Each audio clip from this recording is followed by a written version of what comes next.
नमस्कार, ज्ञान गाथा में आपका स्वागत है। इस चैनल पर हम सनातन धर्म से जुड़ी कुछ रोचक और अद्भुत जानकारी प्रस्तुत करते हैं।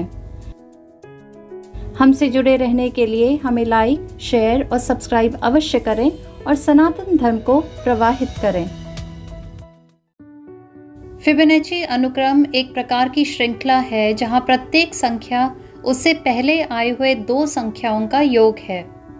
यह आमतौर पर 0 और 1 से शुरू होता है। फिबोनाची अनुक्रम 0, 1, 1, 2, 3, 5, 8, 13, 21 आदि द्वारा दिया जाता है। फिबोनाची अनुक्रम या श्रृंखला के खोज के लिए श्री फिबोनाची को श्रेय देते हुए कहा गया था कि यह प्रकृति का कोड है। यह फूलों, कंप्यूटर लैंग्वेज, आर्टिफिशियल इंटेलिजेंस से लेकर आकाश गंगाओं के आकार तक हर चीज में पाया जाता है। लेकिन क्या आप जानते हैं कि इसके मूल स्रोत को स्वीकार करने में सब विफल रहे हैं?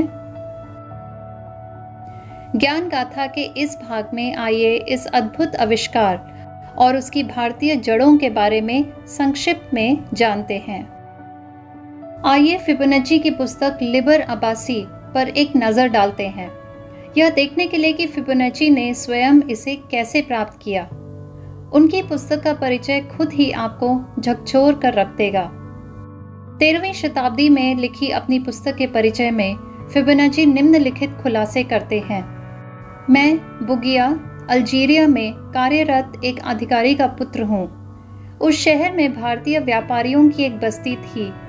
यहीं पर मुझे भारतीय गणित से परिचित कराया गया था। फिबोनाची आगे कहते हैं, मुझे भारतीय गणित से इतना अधिक प्रेम था कि मैंने खुद को इसके लिए पूरी तरह से समर्पित कर दिया।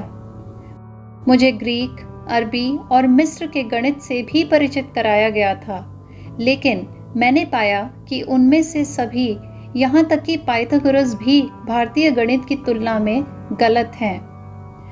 इस कारण से अपनी पुस्तक को पूरी तरह से भारतीय पद्धतियों पर आधारित करते हुए और उस पर सबसे अधिक ध्यान देते हुए और अपने स्वयं के विचारों को जोड़ते हुए मैंने खुद को इस पुस्तक की रचना करने के लिए मजबूर किया।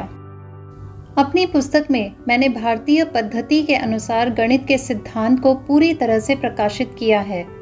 मैंने भारतीयों की गणितीय पद्धति को पूरी तरह से अपनाया है क्योंकि यह सबसे प्रभावी है। उन्होंने अपनी पुस्तक में फिबोनाची सीरीज को फिबोनाची सीरीज के रूप में संदर्भित न करते हुए इसे केवल इंडियन सीरीज कहा है।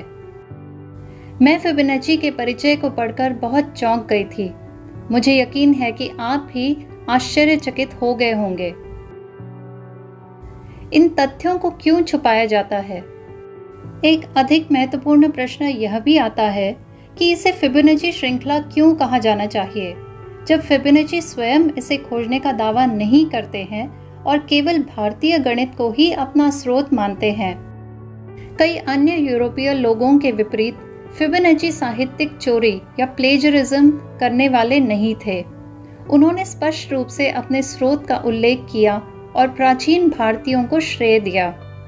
फिबोनाची के परिचय से यह स्पष्ट हो जाता है कि वे खुद को भारतीय गणितज्ञ मानते थे क्योंकि उन्होंने भारतीय गणितीय पद्धति का पालन किया और इसमें योगदान दिया।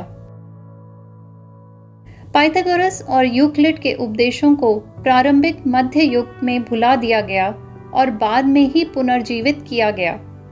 फिर भी इसका श्रेय हमेशा पाइथागोरस और यूक्लिड को जाता है, न कि बाद के दिनों में गणितज्ञों को जिन्होंने उनके कार्यों को पुनर्जीवित किया।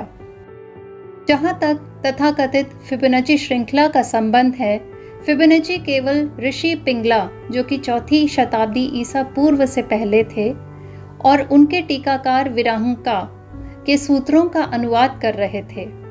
वे ऋषि पिंगला ही थे जिन्होंने फिबोनाची के जन्म से कई सैकड़ों साल पहले तथाकथित फिबोनाची श्रृंखला दी थी। मुझे आश्चर्य है कि उन्हें कभी भी गणित के लिए वह सम्मान क्यों नहीं दिया जाता है। स्वेच्छा से या अनैच्छिक रूप से प्राचीन भारतीय गणितज्ञों को वह अंतर्राष्ट्रीय मान्यता नहीं मिलती जिसके वे वास्तव में हकदार हैं। हमारा आज का भाग आपको कैसा लगा, इसके बारे में हमें कमेंट करके अवश्य बताएं।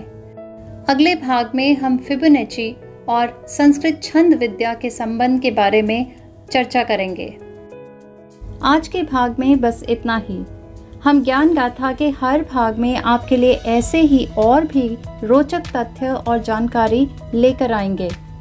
कृपया अपने प्यार और प्रशंसा को दिखाने के लिए हमें लाइक, शेयर और सब्सक्राइब करें और बेल आइकन को दबाएं, जिससे हमारे प्रत्येक नए वीडियो की जानकारी आपको समय पर मिल सके।